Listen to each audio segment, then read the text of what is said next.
अस्सलामुअलैकुम नाजरीन, आप देख रहे हैं JN न्यूज और मैं हूं आपकी होस्ट रुबीना चौधरी। सबसे पहले नजर डालते हैं आज की अहम खबरों पर।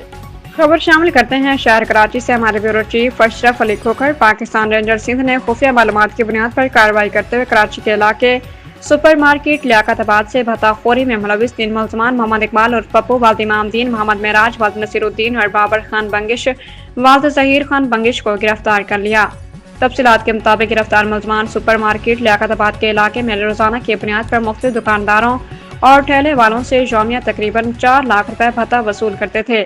मुलजमान भत्ता ना देने की सूरत में जान से मारने की धमकियां भी देते थे, जिसकी वजह से इलाके में खौफ हरास फैला हुआ था। मुलजमान आदि मुजरिम हैं और उनके खिलाफ शहर की मुख्तलिफ थानों में मुतअद्दिद FIRs भी दर्ज हैं।